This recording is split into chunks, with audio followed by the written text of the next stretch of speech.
Make that big boss less special. It ain't no game, but they saying welcome to the second level.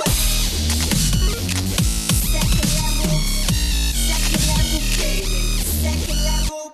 Hello, Internet, and welcome back to Indie Please the Details, episode 29.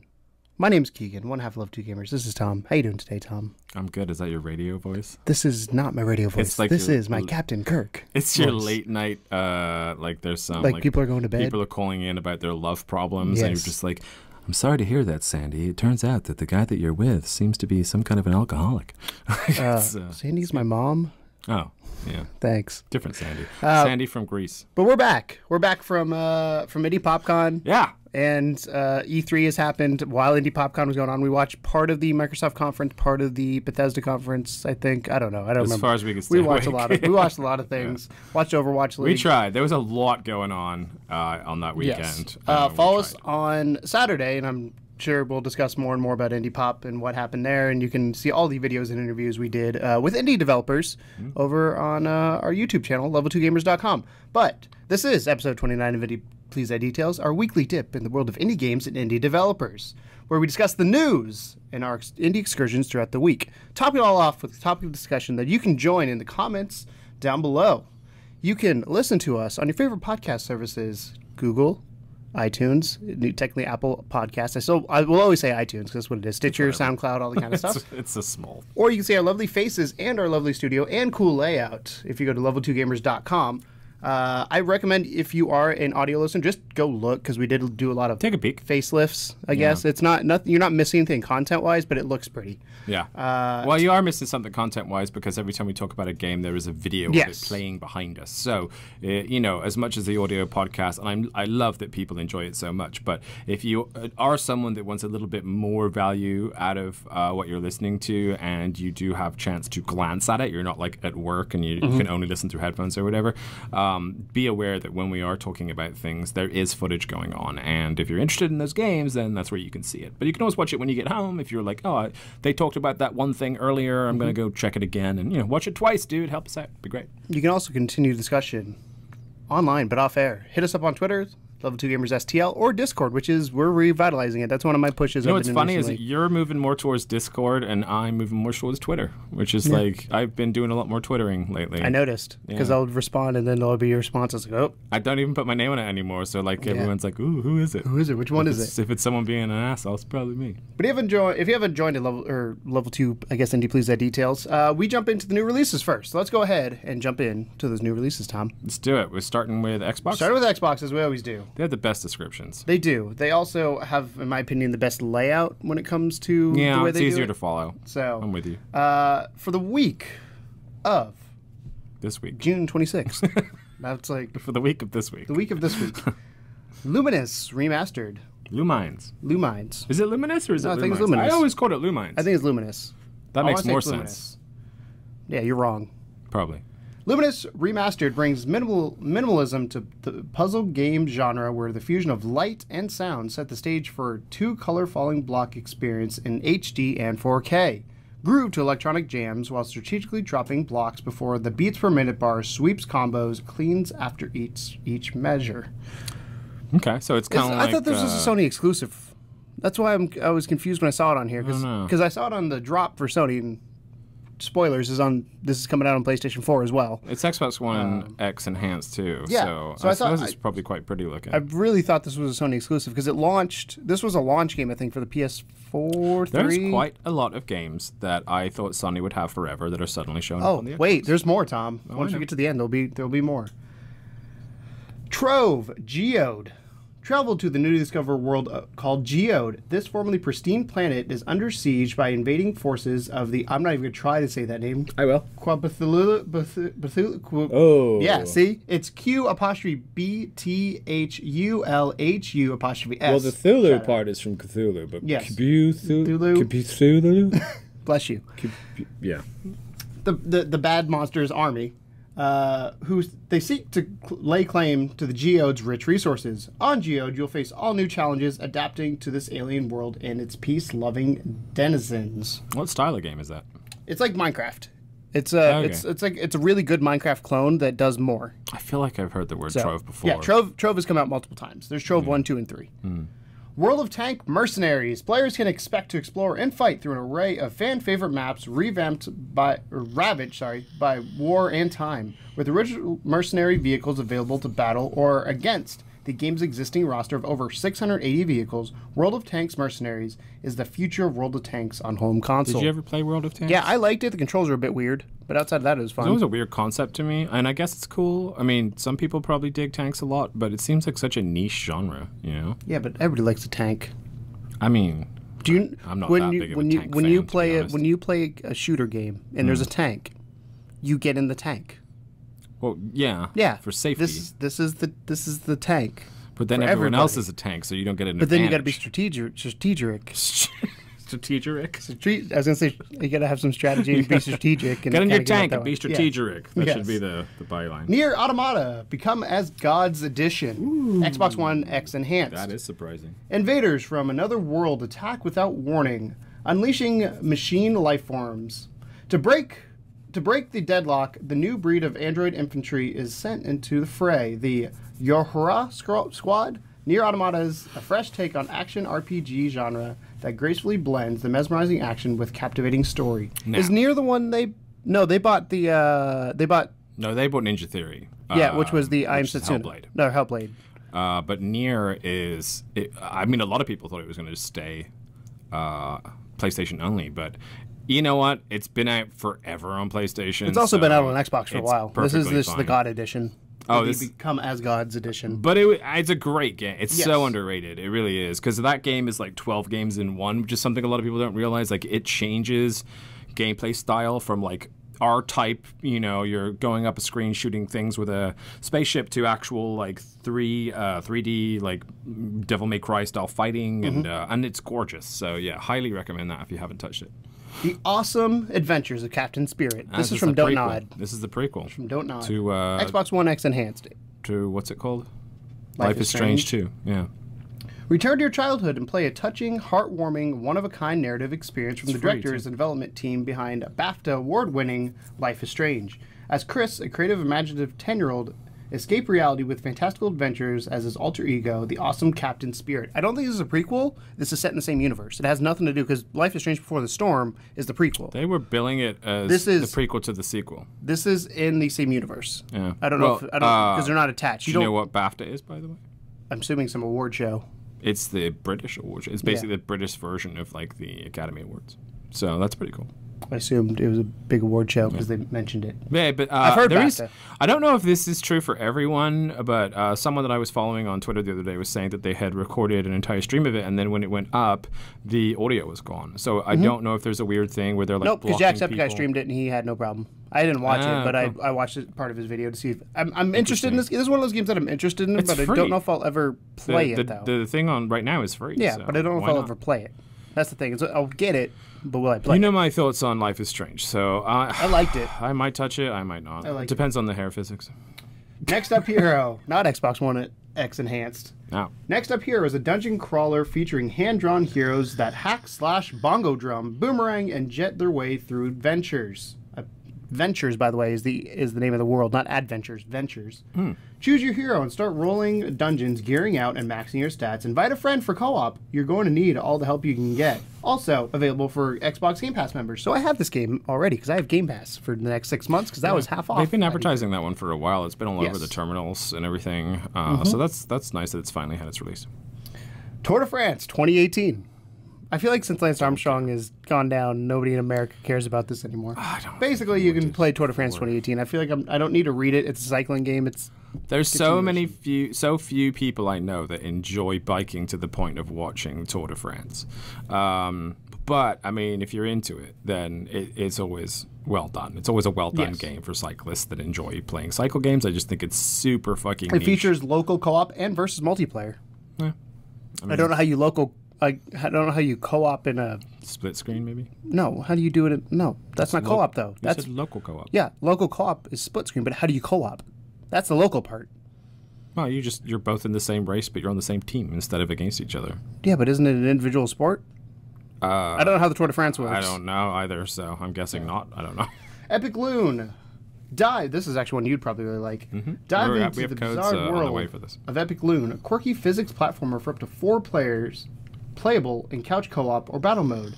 An offbeat tribute to classic sci-fi movies, players lead a group of aliens to take over Joe's TV after they are rudely awakened from their home inside of an old school VHS tape.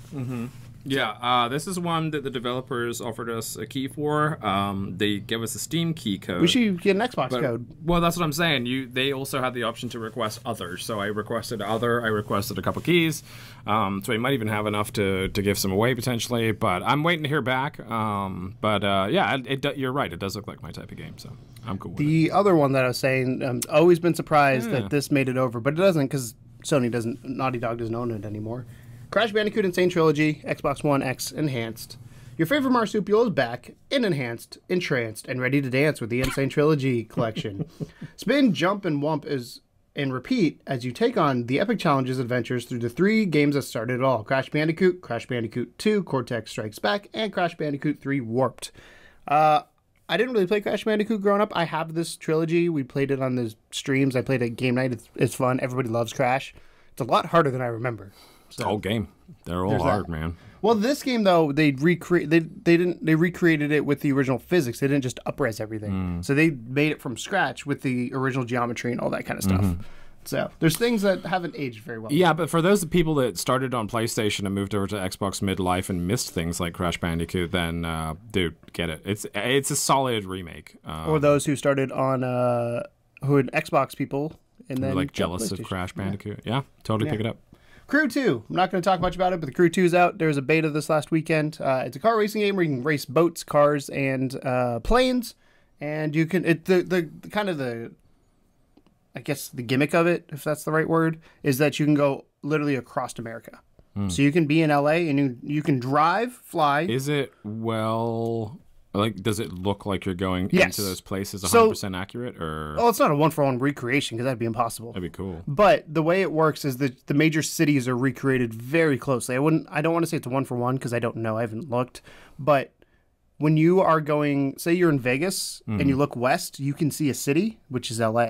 So you can see the big cities. In between, it's just a lot of emptiness. Okay. Not like... But there's stuff going on, like it's forest and stuff like that. I don't want to say they didn't go to the depths of like let's say like if we drove outside of St. Louis, we wouldn't end up in like Belleville in the game, even if it wasn't recreated exactly. Yeah, correct. Okay. Also, flying through the arch in the beta was kind of fun. I took an airplane through the middle of the arch. Oh, that's St. Louis. Yeah, St. Louis is in there. Cool. Yeah, most major cities are in the game. That's cool. And apparently, St. Louis is considered a major city.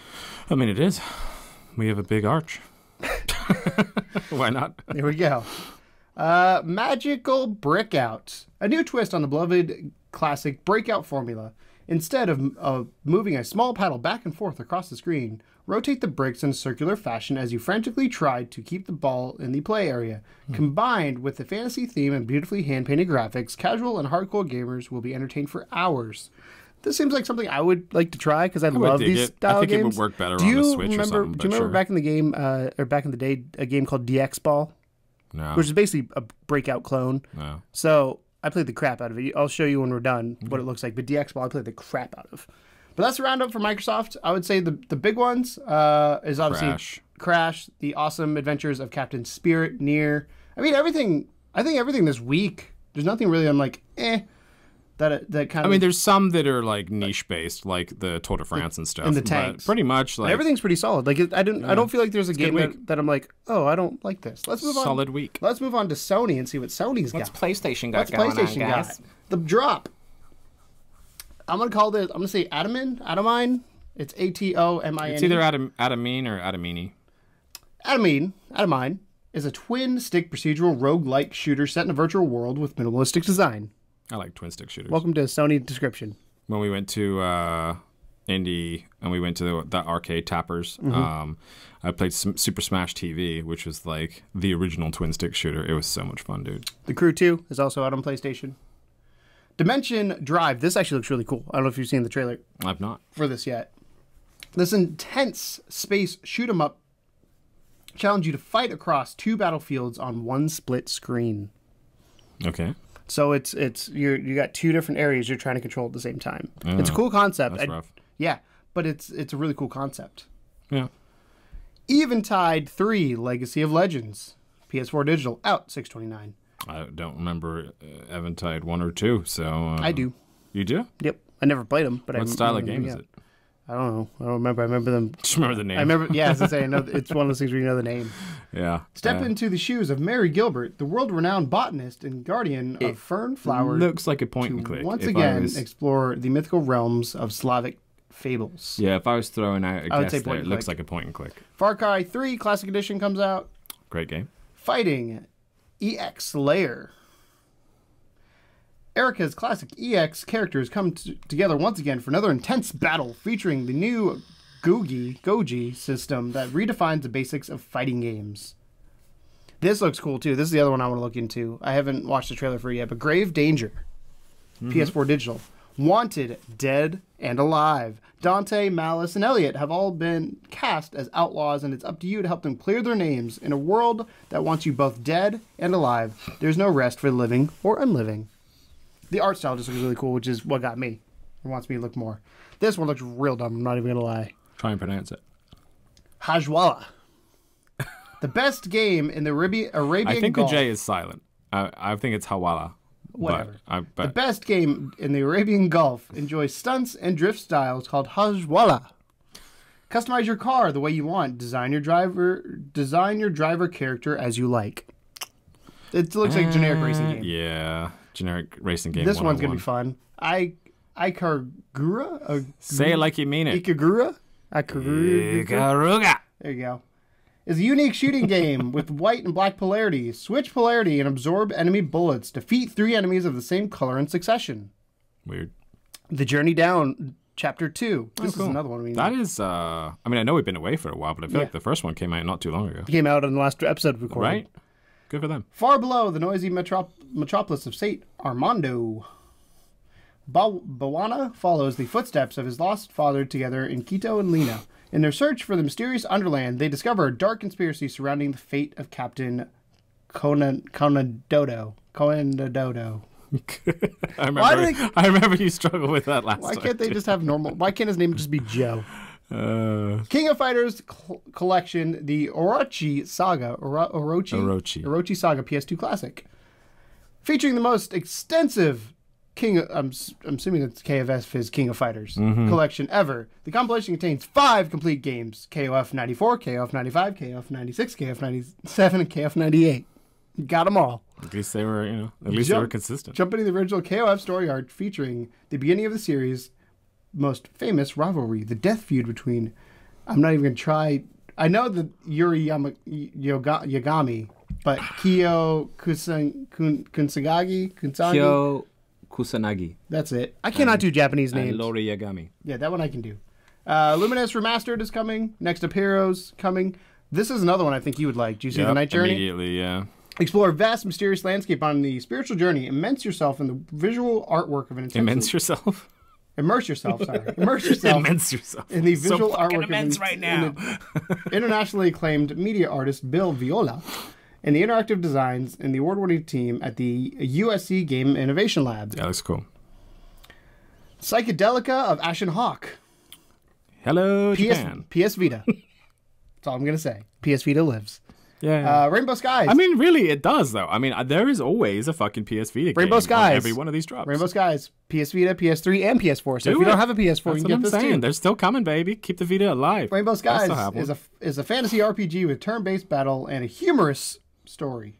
Right. That sounds super generic, but it's whatever. I like turn-based Immerse yourself in a colorful and vibrant world filled with the brim with friends and foes, murky dungeons, turn-based battles, towns, shops, and everything else your role-playing heart desires. It sounds like a role-playing game. It's a classic RPG. Yes. Realms of Arcania. Star Trail.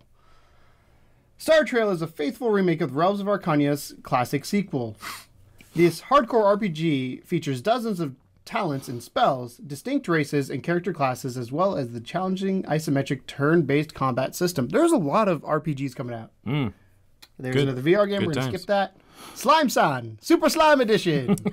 Slime-san, Super Slime Edition includes all 3 major campaigns as well as some brand new exclusive levels and features. Happy sliming. Don't know anything about it. Do you know what's so funny is that at least 5 of these games so far have been like, this is a sequel to the original. I'm like, I've never heard of any of these games. Oh, you ready for this one? Super Kids Racing. Okay. Out now. They know their market. Get ready for the ultimate racing adventure. Face 8 challenges with 100 different cars in-game that both you and your family will enjoy. Why are children allowed to drive in this game? I don't know, but it's super because they're super kids. I guess. Maybe, you know, they have a special super pass. And then Tour de France 2018 is coming as well. So a lot of the same as the Xbox. There's a lot more. But all the in-between bits are a little bit meh. And there's one or two that poke out, but largely I feel like Xbox, if we had to kind of describe PlayStation versus Xbox this week, I feel like Xbox was like, we don't have a lot, but what we have is solid. PlayStation's like, we have a lot, but we also have really solid stuff as well. Yeah, and some garbage. And some remakes. It doesn't include VR and all that kind of stuff. There's a couple of VR games. There's only 2 VR games this week to talk about. Let's move on to your favorite system that you finally updated and have stuff in it. Dude, I'm so pumped. I bought a 256 gigabyte fucking SD card for $40 from Amazon. Thank you, Amazon. And because, you know, the reason why I hadn't kind of been playing it and putting everything back on was because I was already out of space, and I don't have that much for it. So, well, the first game you can pick up for your new Switch. Do it. Sounds like something, and we're going to look into this one a little bit further. Angel of Death? Angels of Death. Sounds good to me. So we're going to look into that a little further here, We're going to go deeper? I'm going to go deeper into this one, because this is the one, there's 2, Angels of Death, deeper. And then there's another one later on that I want to talk about a little bit. I am so pumped to fill this Switch up with indie games on the actual machine itself. But so do it. What is it? The hit indie game anime version coming soon is coming to Nintendo Oh, Switch. so they're going to make an anime too?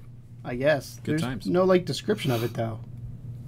There's some. It says, "Please kill me. Help, get me out of here and I'll kill you." The dark promise deepens the particular bond between 2 reluctant partners. Where is this place in which they found themselves trapped?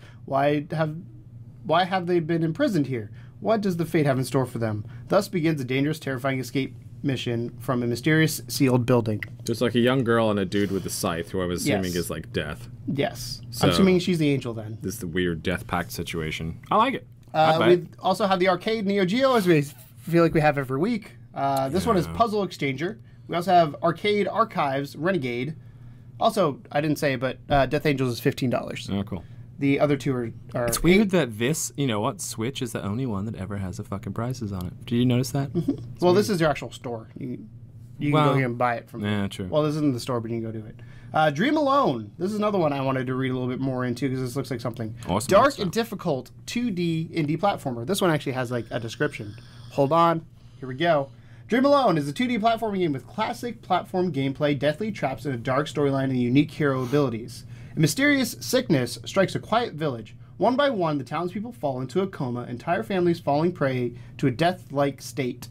When the hero's family becomes affected by the disease, he starts his dangerous journey to find out the mythical sorceress, Lady Death, who is supposed to have the powers that can stop or perhaps even reverse the disease. The hero travels through many levels, including a forest, cemetery, battlefield, and ghost town, etc. Nearly all the levels have their own alternate reality versions. Slightly different versions that hold a few more objects or traps in different locations. As the story develops, the player uncovers more about the main hero's past, his motivation, and some very dark secrets. A mistake, a wrong jump, or simply just not caring enough, or just not being careful enough means instant death. Precision jumps and quick running are not enough, however. Some traps need to be deactivated, and some objects, like stones and crates, need to be moved into certain positions. Sometimes there's no object to move or trigger unless the hero uses one of his special powers, which is rare in the game.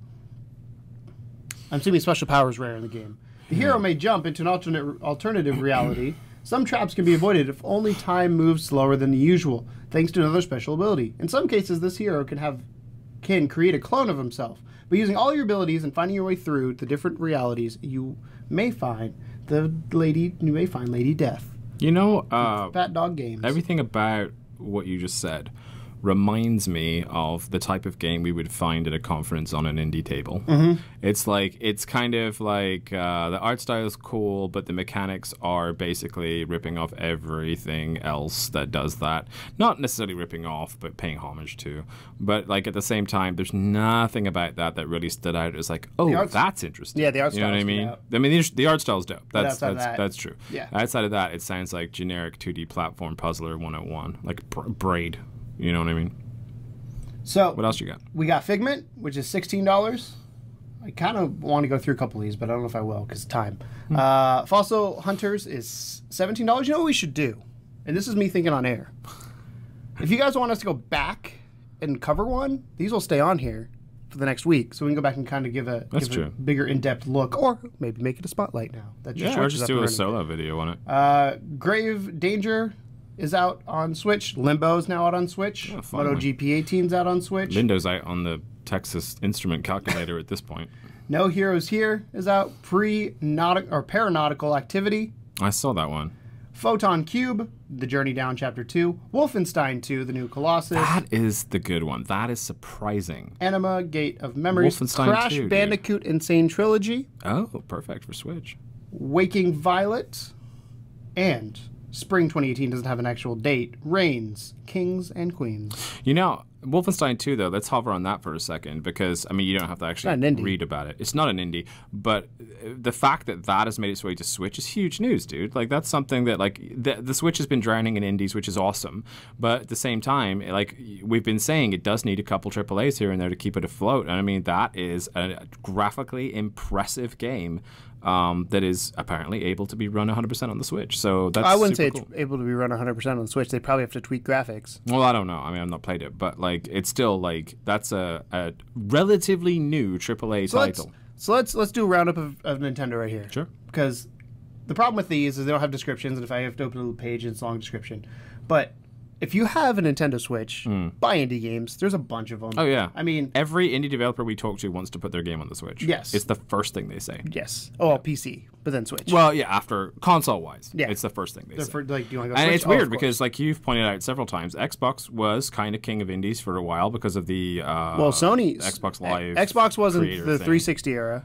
Right. Because they started Xbox Live Arcade and they owned it. Then Sony when this generation started, Sony, because Xbox was king, Sony had to do Sony is still doing a good job with indies. Like it's not That's maybe debatable. as solid, but I mean, and there's a lot of like gash that comes through, but they're still working with indie developers. All I'm gonna say is at E3, and we're gonna discuss it as our topic. There was more indies on Microsoft stage and more indies on the show floor than anywhere else. Sony only showcased one indie that I remember. There was more games on the Microsoft stage than on the PlayStation game. PlayStation just said we're going to focus on these things and throw a couple trailers out for these other things. And but I have an issue with that. That's fine. We'll talk about it. That's I mean, Switch support indies on Switch. That's why I bought my hard drive was so that I could pick up more indies. I'm really excited to pick up Detention and a couple of the other games. Next week, Journey Down Chapter 3 comes out. So play Chapter 2 this week.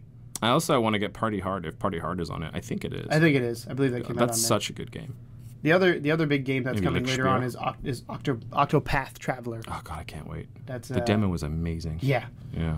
Or sorry, Project Octopath Traveler. Oh, they changed it. That's the official name. Yeah.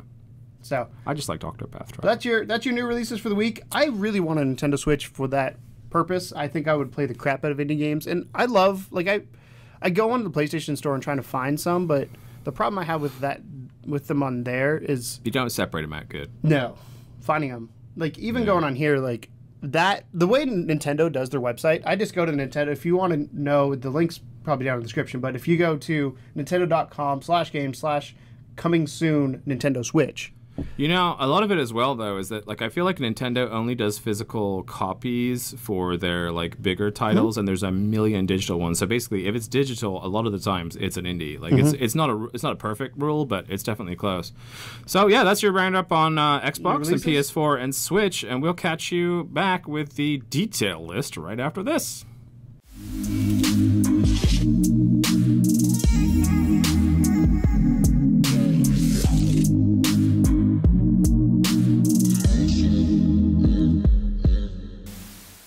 On to the details for this week. And detail number 1, multiplayer shooter World War III will be at Gamescom with some new screenshots. Based on real life? Maybe. The Farm 51, the developer behind World War III, has confirmed that the game will be playable at Gamescom 2018 in August.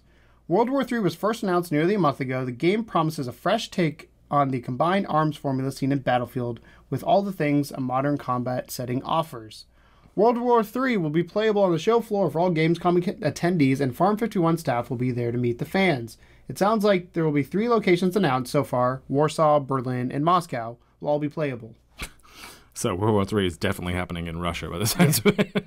Good to know. Quote, we're delighted to meet everyone at Gamescom and show people World War III. It will be the first opportunity for the wider public play game to get feedback regarding its future, said creative director Kamil Blazinski. Although many are anxious to see the raw gameplay, the developers only offered a batch of new screenshots, which you can see behind us. So, World War III will be released in early access this year. Or World War III, will be released early access this year. Gamescom will take place in Cologne, Germany, August 21st through 25th. So you know what? I'm happy for another developer to try and jump in to the field of war-based FPS, because I feel like, right now it's just like Battlefield and Call of Duty and that's it. Mm-hmm. Well, there used to be like Medal of Honor. Well, yes, what I'm saying. There's so many others that tried and then either just like their sales weren't good enough or whatever, but these guys sound like they at least kind of have an inkling of what they're going after. It's kind of like... They're very focused, which it's is modern good. warfare, but it's like still got the World War II-ish vibes to it. You can suck your nuts all you want. I got my nuts out of my bag. But you know what I mean? They said it's kind of like, it has portions of Battlefield. Like, I'm assuming that means like vehicles and things like that. And then you have like the focus on the modern weaponry. So yeah, it sounds cool, man. I mean, screenshots, don't give away a whole lot, but it'd be cool to see what comes out of Gamescom as far as like trailers and things like that. I don't like the name. It's a bit, but then what else are they going to call it? Like you have to make up some stupid like... But no, so to me, like, if they're trying to go that route of the Call of Duty and the Battlefield, that's a subtitle, World War III. If you're making the series, you wouldn't say World War III. Well, you can do World War III Europe, World War III America. Yeah, like... I mean, they can just do like World War IV, you know what I mean, and just keep it rolling. Keep going. How many World Wars are there going to be? Why not? But yeah, I was excited because, like you said, I've been interested to see what comes out of Gamescom. I just thought this was cool because the first-person world is dominated by, like you said, Call of Duty and Battlefield right now. I saw recently, and I wish I could remember the name of it. It was something called like Trials of the Nine or something. It's a Battle Royale game, but it looks like they've basically done an FPS version of Fortnite with like super hyper realistic graphics, and it looks fucking incredible. And I hate Battle Royale games. So you mean like PUBG if done right? Even better than that, yeah. Because PUBG is kind of like it's clunky in terms of like even your weaponry and things like that. But this is like everything is super more like if Titanfall made a battle royale, like it's like slinging up in the air, headshotting people in the air, that kind of stuff. Looks super cool. Do you know Joseph Fares? Yeah, the crazy dude, the director from Way Out. Yeah. A Way Out director, Joseph Fares, is sick of people obsessing over game length and replayability. This is detail number 2. A Way Out, the recent co-op-only game from Hazelight, takes around 6 hours to finish. It sprints through its ideas and keeps things fresh, and it ends. Its director, Joseph Fares, says this 6 hours is the perfect length for his vision, and he would have made a 10-hour game if he could have kept introducing new things at the same rate. To put bluntly, he thinks the industry's fascination with game length and replayability needs to go away. Quote, if you look through the statistics of how many people actually play through a game, take a game like A Way Out, I think the playthrough rate on PS4 was around 52%. Fares tells me during a recent interview, this is from VG247, if you're aware of completion stats for games, that's actually really good. Fewer than 30% of GTA 4 players made it through the end of that game, for example. I tell Fares that 52% is really good for a game. Quote, yes, and that's what concerns me to think it's really good, he says. Imagine someone like James Cameron going, oh, only 50% of people walked out of the cinema. Only 50% of people walked out of the cinema. Oh, wow, that's great. It's insane. We have design teachers who teach their students to focus on the first 40% of the game because the rest people probably won't see. Why put all that effort in for nothing? Why should we see games as experiences? It doesn't matter how long they are. If it's so common that people don't play through the games, then why should we even comment on replayability and how long they are? Why should that affect score? It shouldn't. When my publisher asked about the game length, I was like, why are you asking that? I'm not even going to answer that shit. Fares argues that it's harder to make a game longer and keep it diverse, so he settles on whatever he thinks feels right for design goals instead of artificially inflating, which makes sense. Still, people are constantly asking the question. Quote, sometimes it feels like we're serving a table full of food and people get upset when all the food is not there. They're only going to eat this, fares mimics a tiny portion from an imaginary bowl, but the rest has to be rotten or they get upset. So I like this. I'm a big fan of this. You know what? Because we do it too. Dude is, I totally agree. We do it too. We'll say, like, we do a lot, partially for VR, I think, more and more, but like games, like it's weird because it's for a Way Out. A Way Out was, I believe, $30. That's what I'm saying. It was priced appropriately, which I think is the important thing. Yes. If it was a $60 game, it would have been different. That's the big difference. Because if you make a $60 game that's 6 hours or 8 hours or whatever, that tends to be when people get more upset with it. If you make a $30 game that's 6 hours, that's kind of what you expect.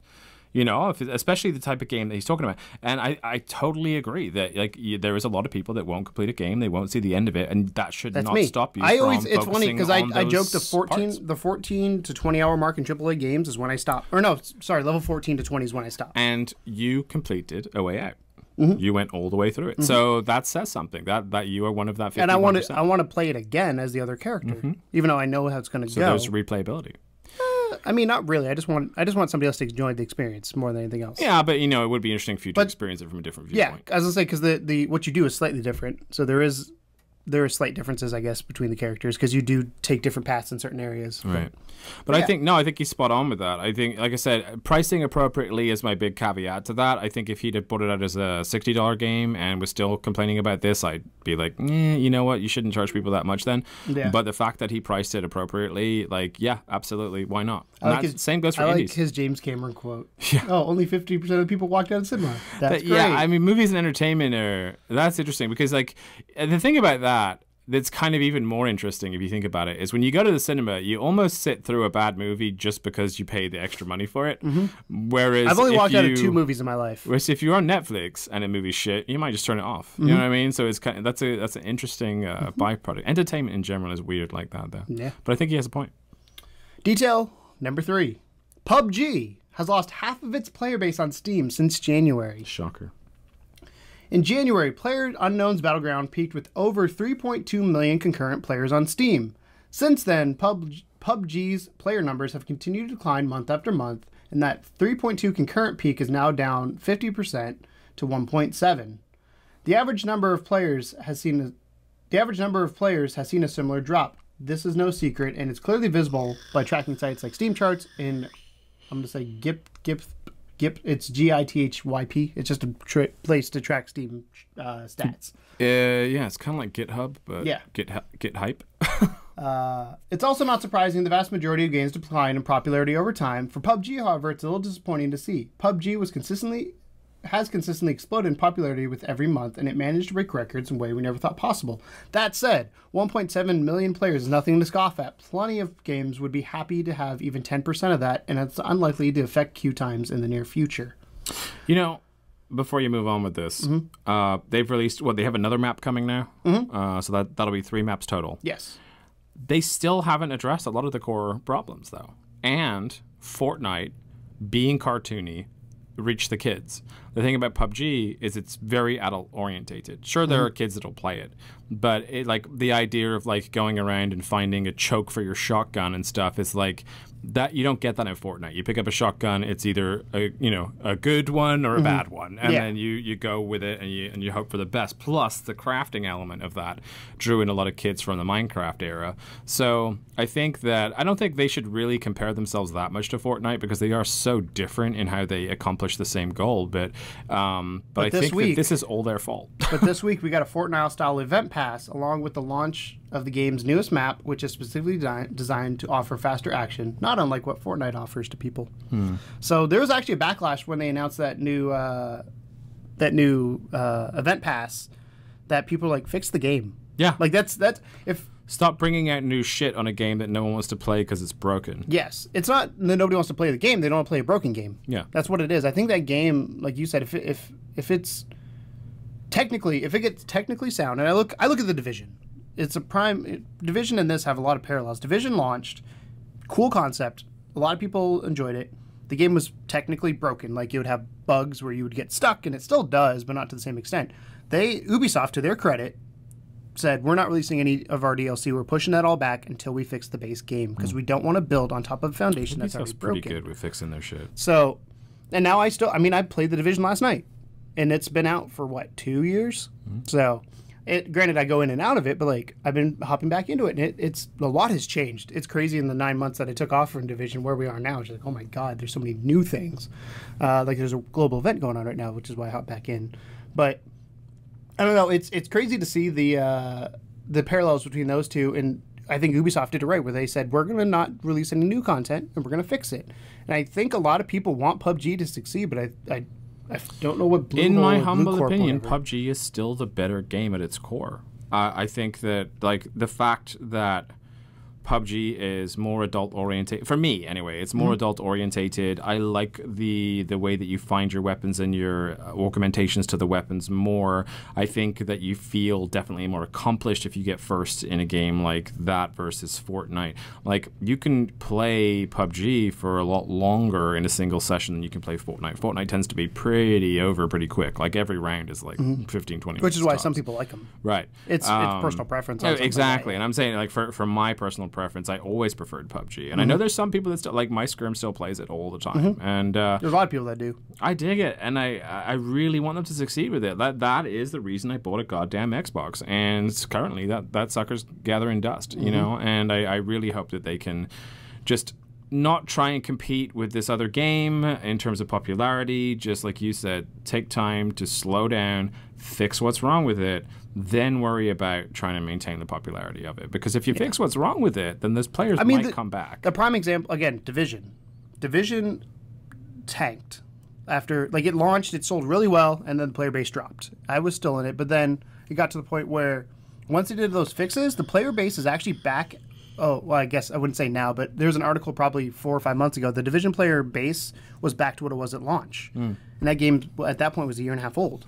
So it shows that people want to play these cool experiences if they're not broken. Yeah. That's all it comes down to. Overwatch as well. Like every time there's something in that game where people are having troubles with it, the development team look at it, they put it on the PTR to see if they can fix it. They fix it, they implement it, and then it's done, and then they move on to the next thing. But they're continuously still bringing out new content, but they are fixing the problems that are present in the game. The big thing, like for Overwatch right now, they're trying to figure out how to do competitive, because competitive had been broken. Yeah, for so and long. they have like the roll queue, the avoid his teammate.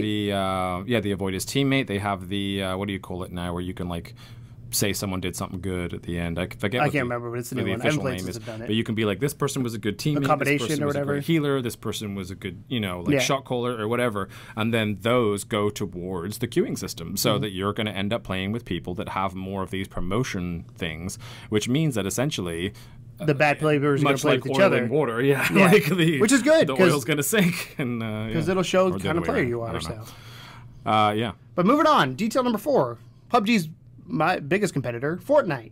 Fortnite Save the World campaign will be getting a major update.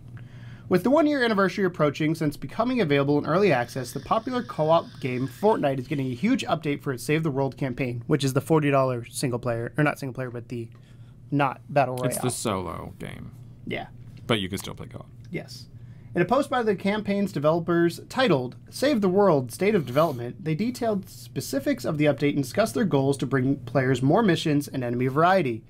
One major part of the update is the new Canny Valley campaign. The first act will be delivered shortly after the upcoming 5.0 release and will give players new places to explore in the desert biome. The story will also answer many questions, including, was Dr. Vinderman a hero or a villain and what happened to him? Who is the real Ray and where is she?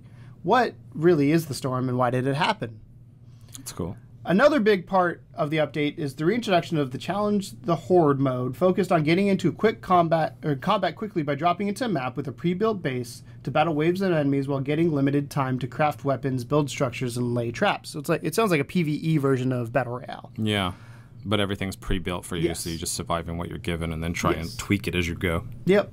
There also have been some changes to the Challenges Horde, like reworking difficulty progression, reworked combat. Many bosses will also start spawning during the higher difficulty encounters at a reduced randomized rate.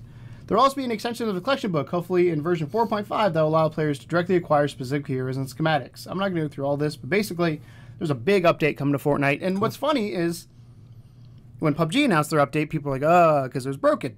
When Fortnite announces update, everybody's like excited. I think Fortnite, the issue Fortnite has right now is they're releasing too much too quick. In that sense of they're releasing stuff people don't want. The concern I have for it is that the majority of people that are Fortnite's player base don't play the PvE. They play the Battle Royale because the Battle Royale was free. Well, you know, PvE is going to be free eventually. They said that. Yeah, I mean, I think when they reach that point, you'll see a lot more people utilizing it. I don't remember when that right now, as it stands, you know, people, they like the Battle Royale because they want to get the, you know, the #1 spot. That's what all their friends are playing. They play in squads and stuff. And I know that you and Dave and Bertrand and... Well, I don't play as much. David and Bertrand still do. Yeah, they're still big into the PvE, which is cool. And it is a good mode. It's not, like, bad at all. It's just, for me, like, I don't really care. But I think that that's going to be the big problem that they're hitting, is that they're adding all this stuff to a mode that is probably nowhere near the entire player base of their game, because I don't think that many people actually play that. So I think they will, though, when it goes free to play. I'm trying to remember. Yeah, I agree. When it goes free, then more people will pick it up. But I mean, I guess they must have raked in so much fucking money from this game to the point where they're able to make the Save the World mode free to begin with. And it's all based on, you know, their little character costumes and things like that they release in the season passes and or event passes, whatever they're called. Yeah, the get the skins and progression, all that. Like that's smart, because you didn't pay for the game, and it's kind of like Rocket League. And their skins are cool. Yeah, the way I look at Rocket League is I still will buy cars in Rocket League every so often because they look cool. Like I logged in the other day and I was like, ooh, there's this one. I don't play that game nearly as much as I used to, but we had a good time on Sunday. Yeah, I spent a lot of time in that game, and I've paid more. I've probably paid more for DLC in that game than I did for the actual game itself. I never thought I would pay for cosmetics until Overwatch. Yeah, see. But when it's a game that you play that much, it means a lot to be able to just tweak something as small as your character skin. You know what I mean? So if you're really into it, if it's your jam and you want to play it all the time, then that stuff is exciting. I used to buy like costumes and stuff in PS3 Home, just because I played it all day every day. So I was like, well, I want to change up how I look. Yeah, so. Yeah, it's like GTA. You do the game right, then people will buy the cosmetics, and that will support. I mean, that's what GTA is built on. Yeah, so, or GTA the online. Yeah. So that's our details for the week. Cool. Detail number 1: multiplayer shooter World War III will be Gamescom. A Way Out director Joseph Fares is sick of people obsessing over game length and replayability. It's crazy, and I love it. PUBG has lost half of its player base since January. Shame. And Fortnite Save the World campaign will be getting some major updates. Cool. So moving on, let's move on to the spotlight, and we'll see you guys here in a second.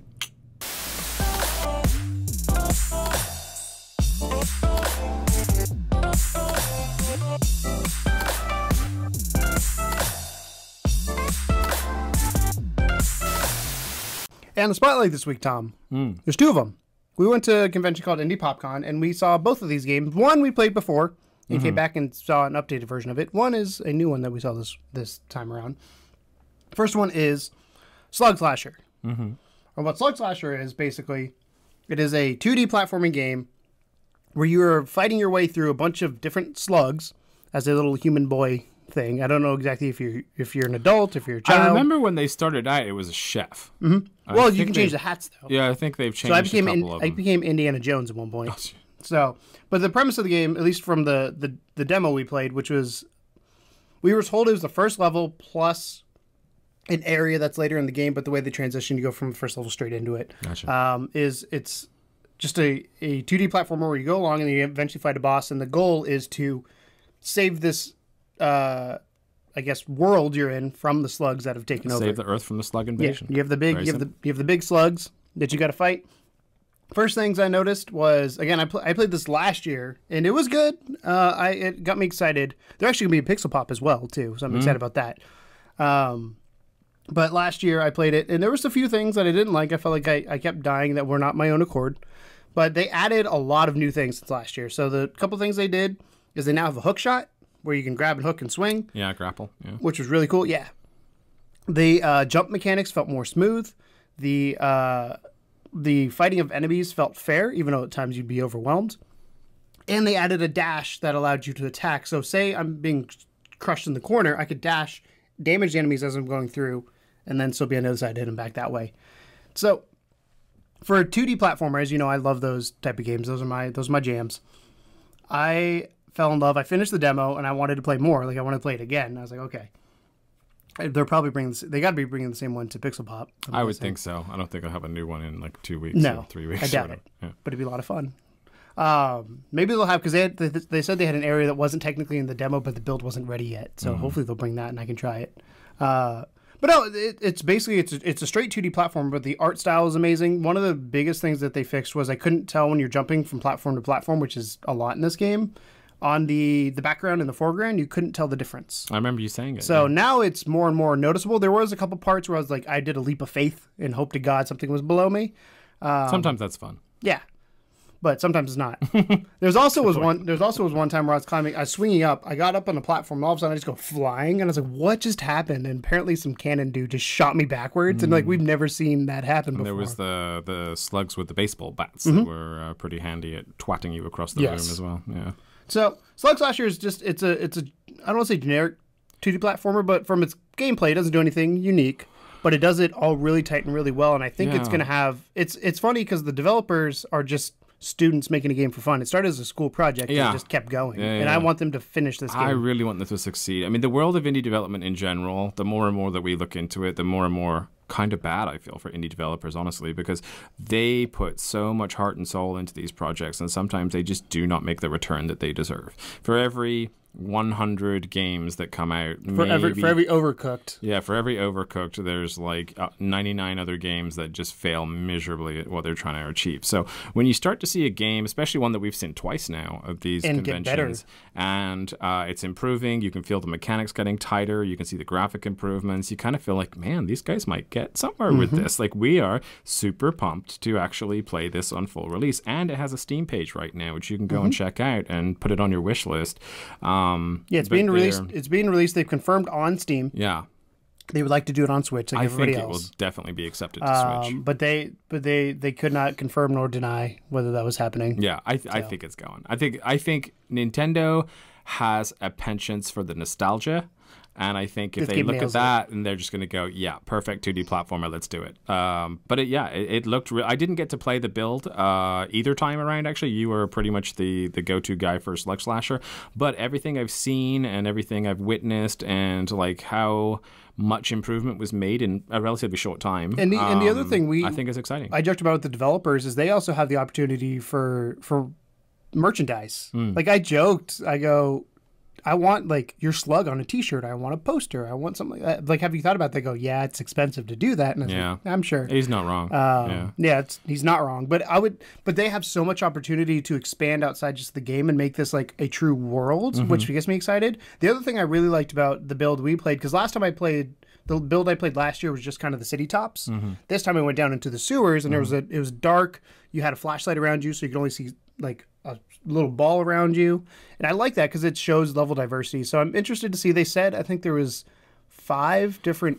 Well, they said they've kind of taken aspects of Gears of War, because Gears of War, some of those games, you're essentially just continuously going underground to try and get to the root of whatever the invasion is. Which is slugs in this case. Yeah, in this case, the invasion is slugs, and apparently they have an underground city, but they also have like an underground Vegas and stuff. So I want to see Slug Vegas and like some really cool neon lights and stuff. You know, that future, because I made the joke about New York from Futurama and said that they're like that's where they got the part of idea. the inspiration from. Yeah. So, but no, Slug Slasher, there's no release date on it. We will cover it at Pixel Pop, but I highly recommend checking out their Steam page. Go favorite it. Also, we've done now 2 interviews with them, and also just 2 interviews with them, and you can go and watch those, and there's gameplay like mixed into the interviews. They talk a little bit more deeply about the mechanics and things like that and the enemies. So if you're interested at all in this game, and you should be, then you should check those out too. Yes. Second one we want to talk about is Mage Quit, and Mage Quit is a smart name. Yeah, it's a. I like the name. I don't know if it's like isometric. I wouldn't call it top down. It's an isometric top down style. Well, it's not isometric, but it's not quite top down. Would be it's kind of like it's like in between. It's a tilted top down, isn't it? Up to 10 players. Yeah, which is crazy. Local co-op. They're hoping to put it online, where basically the premise is you have 9 rounds, and the person with the longest beard at the end of the 9 rounds wins. And you get a longer beard by killing people. And you get a gem that makes your beard grow. They then, each round, so the first round's kind of randomized who gets to pick first. I didn't notice if there's like player 1 or not, but... No, I think it's random. The first round's randomized. You pick a skill, and it's just a basic skill. You have just the shoot. Yeah. And you can curve it too, which is really, like, So with the basic shoot, it just throws a orb out in front of you, and you hit people, knock them back. But you can use the triggers to move it left and right, which I was not good at all. I know, I was terrible. I'm sure it's nice that they have those harder mechanics to master for people that actually really dig it. Yes. And then the way it works after that is each round, based on how you finish, you then pick the skills. So whoever finishes last on the round that just finished picks the skill first. It's Mario Kart rules. Yes. And the skills have a limited number you can pick. Yeah. So like for me, I ended up becoming a fire mage, which was awesome. Because everything I had was fire except for one, because the damn developers decided to steal my power from me. He's like, no, you don't. But as you go along, you get more and more spells that do more and more, I'd guess, AoE effect things, and it become more and more chaotic. They were more dramatic. And then by the end, you all had an ultimate for the last round, and it just shit would go crazy. Yeah, I really liked the fact that they not only that they randomized a lot of aspects of it to make it kind of fair, and like you never felt like you were truly like you were truly kind of fucked. Like you know, you always felt like the next round I got a chance because you would get everything was balanced. Yeah, a better pick.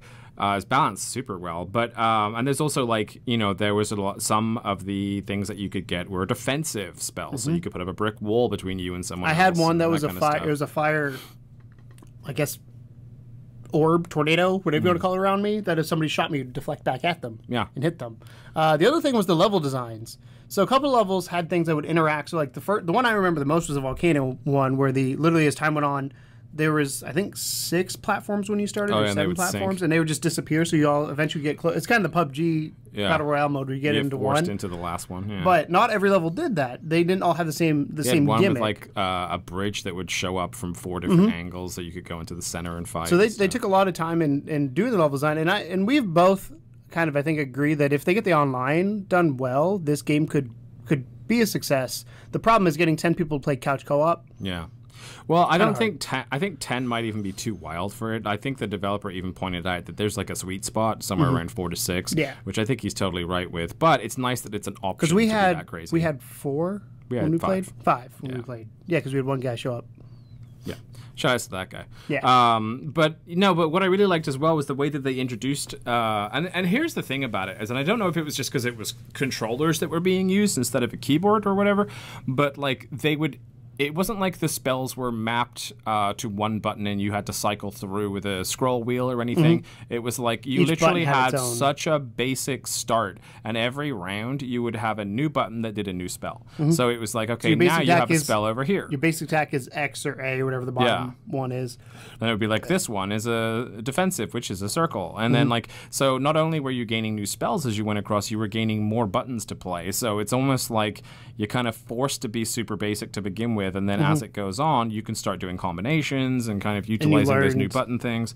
And it was really smart the way that it built up. And by the end, we were all having a great time. We were laughing and giggling and kind of... Got competitive. Yeah, it got competitive. At one point, we were like, you can't let the developer win. So I think we all ganged up on it.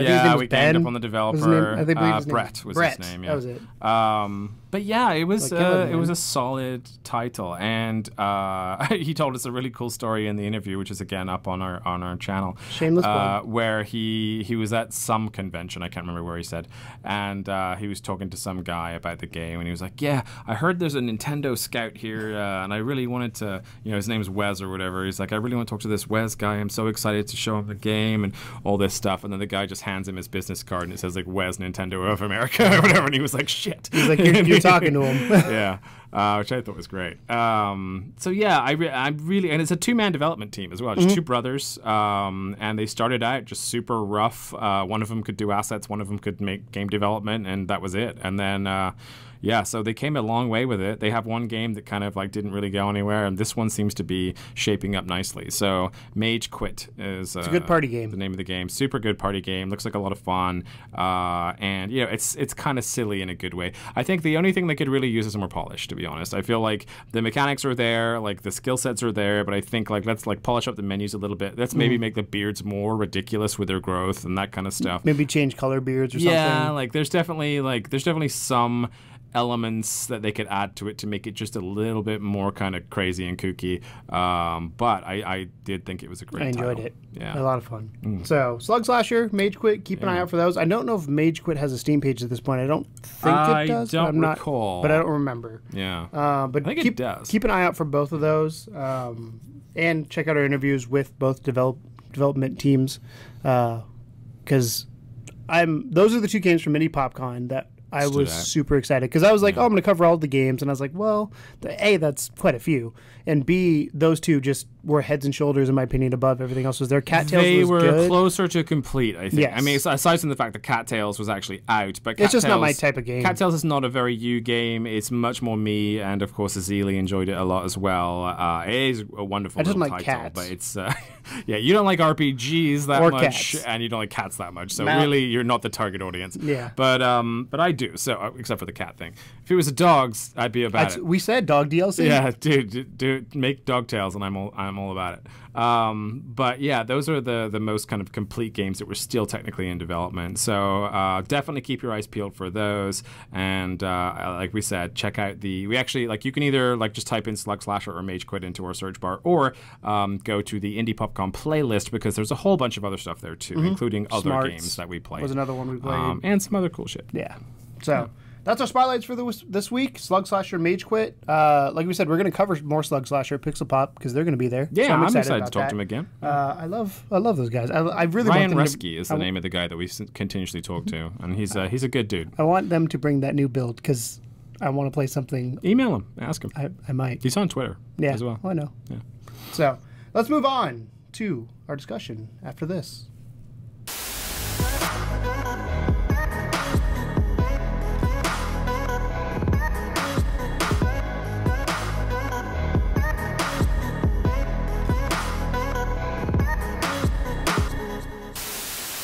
So our topic of discussion this week is not a question. It's more of, hey, let's talk about things that happened. And E3 happened. And E3 did happen. This is an indie show. And outside of Microsoft, I didn't watch the PC one, so I'm sure there's indie games on there. But I didn't see too many indie games being shown. No, it was a little low on the indies this year, which was kind of surprising, because almost every year... On stage it was low. Yeah. Almost every year to this point, each developer has had like a... Here are indie games section. I mean, EA had their EA Plays, which was Unravel 2, that was available today. Yeah, that was cool. That the today drop was kind of sweet for them. I think they had to do something to make up for their shit show of a company lately, but still. Moving on. They haven't done much. Their whole They're trying. But this is actually from RedBull.com, and this is 8 of the best indie games from E3 2018. And I tend to agree with this list. I looked at multiple like top 5, top 10 lists. It's a solid list over there, and this is the one that I was like, okay, this is the one. So the first one is called After Party. My most anticipated. 5 words: friendship, demons, and beer pong. At its core, After Party sounds like an NYU film student's dream cool to Bill and Ted's Adventure, but it's more or less night school studios doing what they did with 2016's Oxenfree and letting their freak flags fly. Say that 10 times fast. The story that follows best friends Milo and Lola, voiced by Koi Dao and Jenya Gevinkar. She's the one who did she did the Star Wars lady. She was the protagonist in the new Star Wars Battlefront too. She's the female. They're dead. They've also booked it straight to hell, and their only chance to make it back to Earth is if they crush Satan himself in a drinking contest. As expected, hilarity ensues, but so does the gorgeously immersive world that is full of karaoke, dance-off, chugging competitions, and heavy focus on social elements that use texting and bicker, the underworld's version of Twitter, to extend narrative. It all adds up to establishing the world's colorful, unpredictable, and full of culture satire and bad mistakes. And as Night School have noted themselves, there's FOMO happening at all times. After Party will be out in 2019 on Xbox One and PC. I can't wait for this, and I'll tell you why. Oxenfree. This table keeps feeling it's about to fall over. I keep having to move the leg here because this is going to be bad if it does. Oxenfree was one of my top games of the year in the year that it came out. I thought the way they pulled that game off, starting with like the heavy teenage sort of, group of teenagers go to a weird place narrative, was wonderful.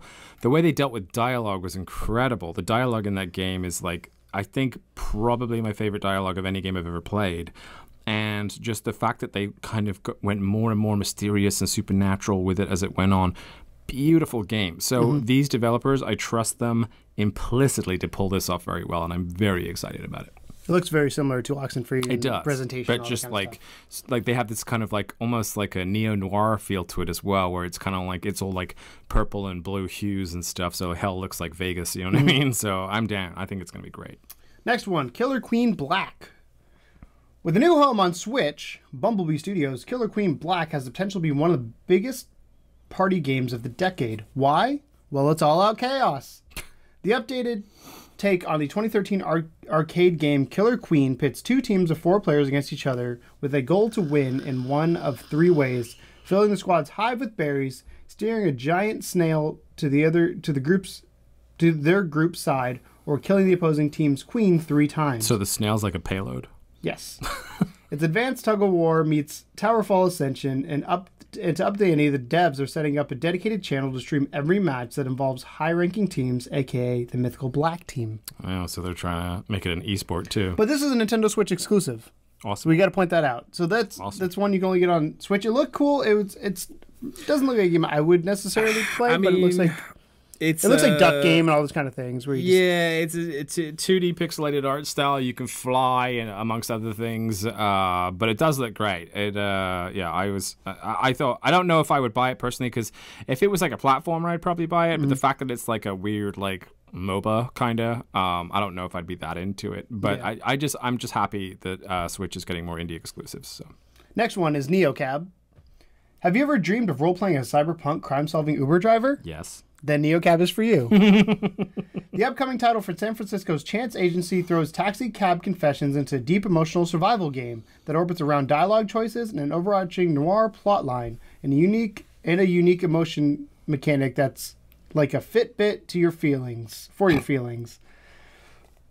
It questions the way technology disrupts society and how individuals still crave and need human connection. And it's all tucked away in a procedurally generated city with a soundtrack by Obfusc, the people who made Monument Valley. NeoCab will be hitting Steam with a release date unconfirmed. Totally into it. Yes. Everything about that sounds great. Noita. I want to say Noita. It's Noita. It's either Noita or Noita. Inspired by Spelunky, Noita, the Finnish word for witch, is a pixel art physics roguelike that pins environmental effects to procedural generation to alter everything you see on screen. In it, your character uses 2 or 4 wands to launch various properties and projectiles and bombs, which can be stacked for the purpose of creating spell-heavy rune glyphberry experiments for both combat and exploration.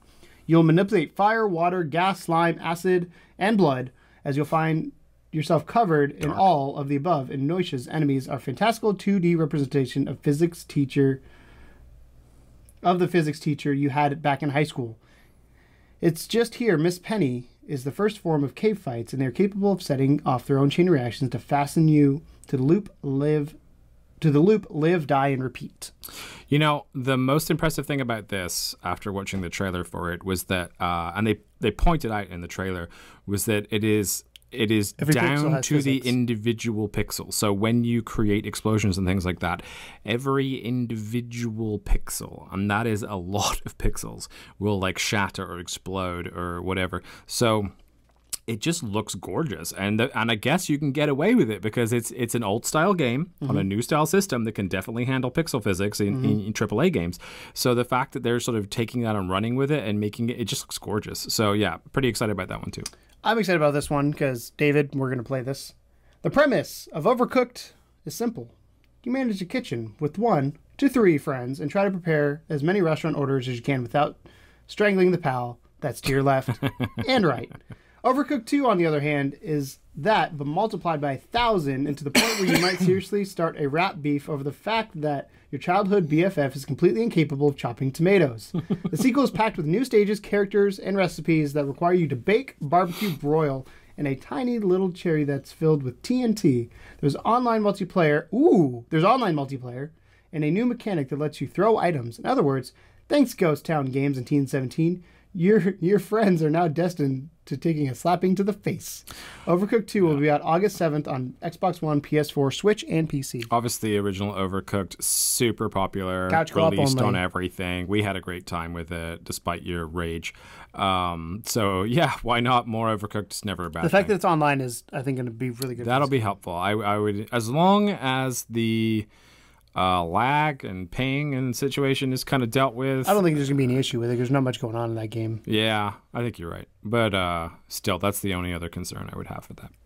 Shedworks Sable has been called the prettiest game of E3 2018, and for a good reason. The narrative adventure from Gregorius, oh god, it's a Greek name, Carthrodis, and Daniel Feinberg, I got that one. Looks like it's Kythriotis. Yeah, see, it Gregorius Kythriotis was torn straight from the 80s, torn straight from the 80s inspired graphic novel, leaning on the kind of detail and simplicity you expect to see in the Louvre. It's an open world coming of age tale of discovery with the 80 Days writer Meg Janeth and Japanese breakfasts Michelle Zanner on writing and music duties. It's bound to be a true breath of the wild descendant that fills every corner of your body with butterflies. Sable is coming to Xbox One and PC. Release date unconfirmed. Hands down, pretty. One of the most beautiful art styles I've seen in a long time. It looks like a full-on cartoon. But outside of maybe Cuphead. I mean, Cuphead wins so many of those awards just because of the true to life recreation of that era. But no, it is a beautiful looking game. They were absolutely right. And of course, you can see that on the trailer behind. But still, it's exciting. It looks really good. You'll like this one. Do it. Signalis maybe. Signalis sounds better. Alexander Zwerger and Barbara Whitman's Signalis is a Lovecraft-inspired sci-fi thriller that's Dead Space meets Another World meets Ghost in the Shell. Wow. You play the role of a replica android named Elster, who must explore the ruins of an abandoned re-education facility in order to search for the answers and find a way to escape. Every single scene falls in line with the phrase escape room horror, but its aesthetic is in a genre of its own as 2.5D visuals, isometric view, and Resident Evil-esque menus help create a polygon epic that will scare you senseless. Do it. Signalis will be out TBA, so they don't know yet, on Kickstarter and PC. Very excited. Yeah, that sounds like all the things I like. Yes. In one big game. Yeah. Or small game. I don't know. Tunic. This was on the Xbox stage. This was on the Xbox stage. Andrew Shoodice deserves a Lifetime Achievement Award for two things: his effortlessly vogued out hairstyles and for giving an adorable fox his own little tunic and sword. The game, formerly known as Secret Legend and Zelda Like a Fox, has its own moment on the Xbox E3 stage and was well deserved, as Tunic is essentially a video game within a video game. Underneath its oh my god cute exterior is a technical combat system that utilizes slash, block, dodge, stagger tactics and requires a whole lot of decision making. Think Hyper Light Drifter. You will die and die and die some more, but you will do so in a beautifully rendered isometric environment that reimagine haunted forests, gothic cathedrals, and against enemies that recall Ghibli, SNES faves, and your pre and post puberty levels of nerdom. There is an overwhelming sense of mystery that is attached, which all could make Tunic one of the most mesmerizing tales of the modern era. Tunic's coming to Xbox and PC with an unconfirmed release date. It reminds me of Oceanhorn. I was hot and cold on it. I mean, when I saw it on stage anyway, I was hot and cold on it. I was like, it looks okay, like, but it doesn't have anything that really screams to me. Like, you know, like you went through like some of the other stuff. You're like, this is neo noir, this is Lovecrafty, and this is sci-fi, and you can instantly look at me and go, yes, you're gonna love this. This, I would think you would probably enjoy this, but some of the elements of it sound like they're really fucking hard. Yeah. And I don't know how into dying all the time you are, because those style of games that force you into consistent death, like Dark Souls and stuff, I just don't like them. Yeah, I mean, I don't like dying a lot. I want to try my best to survive. That's my goal in video games. I don't mind necessarily, like Shadows of Mordor, when that came out, you had to die a lot, but then very quickly you kind of gained up enough power to start surviving. So I guess it depends on how the mechanics are introduced to the game and like how quickly you kind of get the hang of it. But it looked cool, man. I'm I'm up for it. I would give it a shot, but just to play something on the Xbox, frankly. Yeah. And the last one I want to talk about is the one that was on Sony stage. The one indie game I think they showed during their whole conference is Control. Control is a ritual-obsessed supernatural action game from the creator of Quantum Break, which is why everybody said it looked like Quantum Break. Yeah. Telekinesis and all that fun stuff. Oh, I was hoping I could find a breakdown real quick on it. But for the past few years, Remedy Entertainment has toyed with different ways to tell its stories. In its thriller game, Alan Wake played out through episodic installments, not unlike a TV show. Sci-fi action-adventure game Quantum Break took the idea of television more literally with live-action series grafted on the game. If a player is expecting the developer's latest game to Control to follow these more experimental footsteps, however, they're in for a surprise. With Control, this is a quote, with Control, we're focusing on other ways to tell stories, says game designer Sergei Mohov. Rather than toying with conversations of television, it's more focused on environmental storytelling, and the missions that players embark on will be more than just linear fetch quests. Control is a supernatural action-adventure game set in the reality-bending version of New York.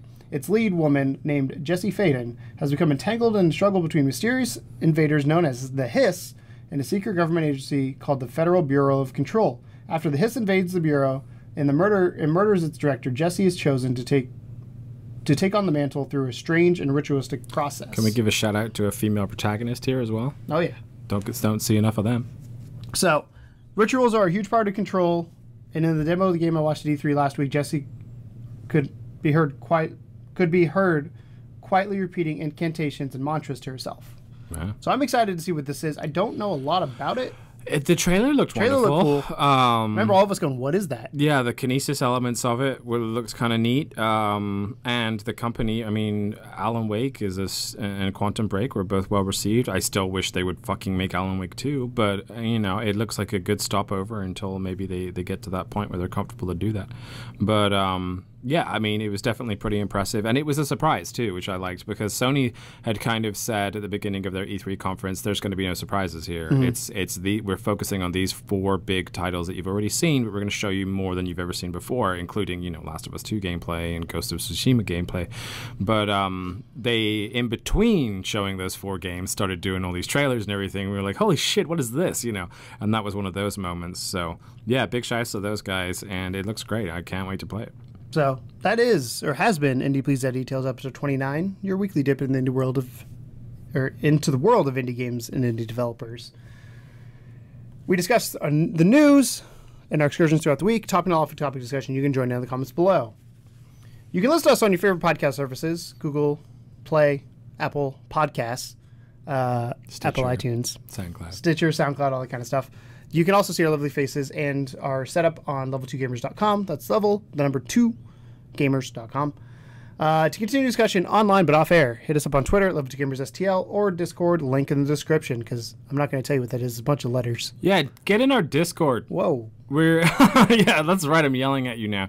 We started to revitalize it. We were slacking on the Discord. We got to be honest, but we're into it now. We're kind of like we're there a couple times a day. I'll hop in. I know you're there pretty consistently, and it's a really good place for us to share ideas with people and kind of have people tell us like, "Oh, I played this indie game. You should check this out," or "This VR game is really good." And we love that, dude. We love interaction. So please, if you're a fan of the show at all, hop in the Discord. Say hi. We don't bite.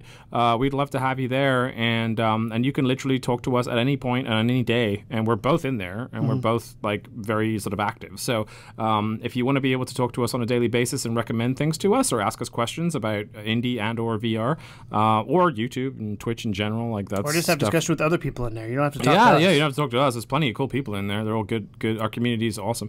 But yeah, hop in there and say hi. We'd love to have you. So that's sorry, I felt like going on a mini rant there for a second. Sorry. You yelled at them. I did. I yelled at you. I don't do that very often, so you know I mean business. This has been Indie Please That Details episode 29. Thank you guys so much for watching. Mwah. And as always, welcome to the second level. Bye. Bye.